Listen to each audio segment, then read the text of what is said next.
Although I can point to specific failures in my career, I thought I would speak from the perspective of a classically trained musician, where failure to achieve perfection is a daily occurrence and something we have to learn to deal with in order to succeed. Let me start by giving a little background about myself. I am a professional classical musician, a violinist with the Charlotte Symphony Orchestra for the past 34 years, and a conductor and teacher. In addition to my CSO duties, I currently am music director of the Youth Orchestras of Charlotte, where I conduct 2 symphony orchestras and oversee 2 other ensembles, as well as teaching in my private studio. My students have gone on to degrees at the most prestigious music schools in the country, including Juilliard, Curtis, the Cleveland Institute of Music, New England Conservatory, Eastman, Vanderbilt, and many others. Many have gone on to highly successful professional careers in major orchestras and in ensembles like the world-renowned Chiara Quartet and Orpheus. Others are in more popular genres of music, performing with artists such as Beyonce. Beyonce. I had to learn who she was, but one of my students plays with her all the time. I began my violin studies 54 years ago, at the age of 6. My mother, a distinguished violin pedagogue in South Africa, where I was born, gave me my first lesson, after which I insisted on a new teacher.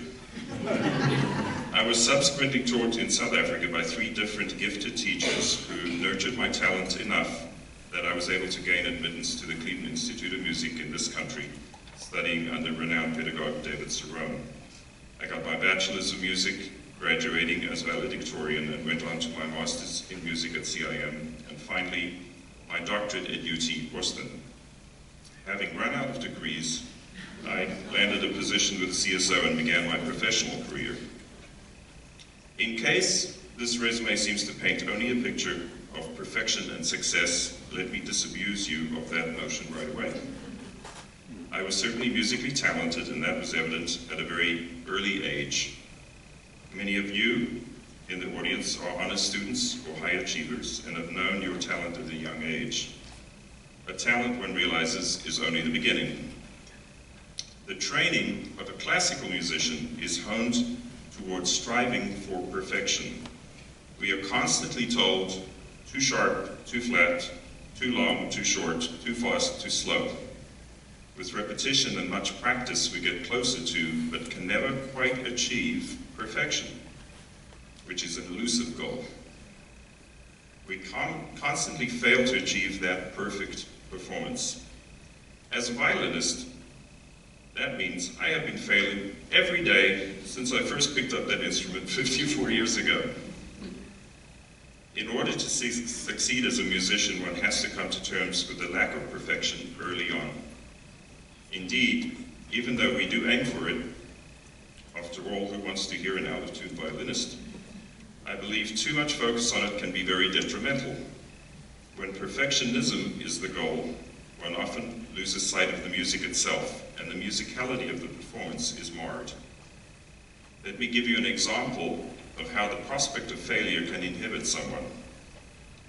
While I was a student, I was learning a difficult piece of music that included rapid and difficult shifts to high notes. Being afraid of missing the high notes, I approached the passage with careful restraint. Although I made the high notes, the result was not what the musical composition demanded. My wise teacher advised me to go for it wholeheartedly. By holding back, I had already failed. If you fail, he advised, fail big. I should make clear that I still strive for the best possible performance every time I play, but I do not overly concern myself with the missed note here or there. Similarly, when teaching or conducting the Youth Orchestras of Charlotte, I set a very high bar. Amazingly, my students in the Youth Orchestra usually live up to that bar. While so doing, we risk failing big. I want to also talk about another aspect of performance that is applicable to success in general, the powerfulness of both positive and negative thoughts and expectations. If you think you are going to miss a note, you will most certainly miss it. If, however, you imagine you are going to achieve it, chances are you will make it. This is something you have to practice. Not only the mechanics of it, but the mental practice of a positive outcome. If you are the glass is half full person, this will come more easily. For those of us who are the glass is half empty, this takes more mental work and practice. But there is no doubt about the power of one's imagination and the expectation of a positive outcome. As a young musician, I played my first piece in public at the age of 6. At 12, I performed my first solo concerto with the Johannesburg Symphony Orchestra. Since then, I have performed thousands of times. As a soloist, chamber musician, orchestra violinist, or conductor. As a young performer, I was never nervous. But that changed as I grew older. The more I knew, and the more I strove for perfection, the more nervous I became. This is, of course, understandable. Getting a job in a professional orchestra consists of playing a great audition, competing against many other musicians who are also trying to nail the perfect audition. When I won the CSO job, for example, I was one of 150 violinists vying for the position. In aiming for a perfect result, though, you can put more pressure on yourself than is helpful. Nerves, never helpful, are aggravated by that kind of pressure. I did win that audition, but I've had many performances where pressure, either external or internal, caused me to be overly nervous or to not play as well as I would have liked. I have had to work hard at letting go of the expectations of perfection to overcome nervousness and negative thoughts.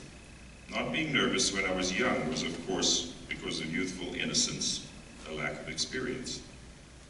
As a conductor of youth orchestras for over 30 years, I have listened to thousands of auditions. I have viewed that same innocent confidence in many young players, but also nervousness and even extreme nervousness in others.